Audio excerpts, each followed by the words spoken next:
ज़कातेर are कुछ बाकी छिलो आर कुछ शोनाচ্ছি।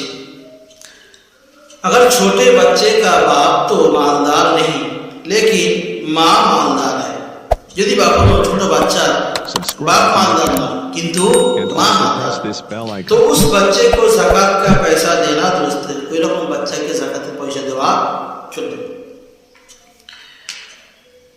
তারপরে মাসলা বলছে सैयदों सैयद और उलूबियों को और इसी तरह जो हजरत अब्बास रज़ियल्लाहु ताला अन्हु की या हजरत जाफर रज़ियल्लाहु ताला अन्हु की या हजरत अकील रज़ियल्लाहु ताला अन्हु की या हजरत हारिस रज़ियल्लाहु ताला अन्हु की या इब्ने अब्दुल मुत्तलिब की औलाद में हो उनको ज़कात का पैसा देना दुरुस्त नहीं।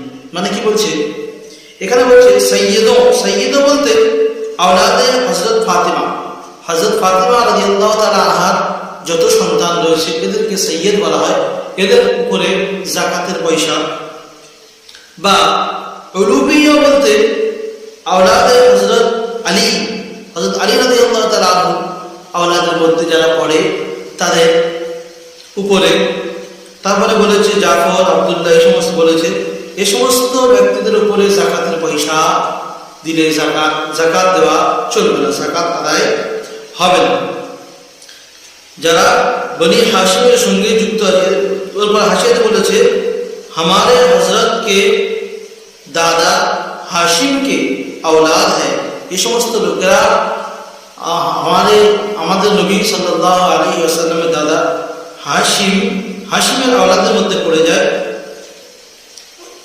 जो होगा उनको ज़कात वगैरह देना এই রকম লোকেদের ওদের যদি বা লিস্টের মধ্যে এদের নাম থাকে বা ওদের সিলসিলার সঙ্গে বা ওদের খানদানের সঙ্গে যদি এদের নাম জুড়ে থাকে তাহলে এদের ज़कात আদায় হবে না।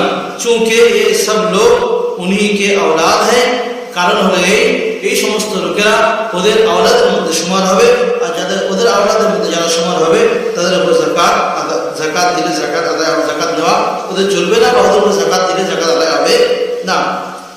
ऐसे अलग-अलग नाम लिख दिया है। इन सब लोगों को बनी हाशिम कहलाते हैं। আলাদা করে নাম লিখে দেওয়া হয়েছে। এই সমস্ত লোকেদেরকে একসঙ্গে বনি হাশিমের আওলাদ বলা হয়।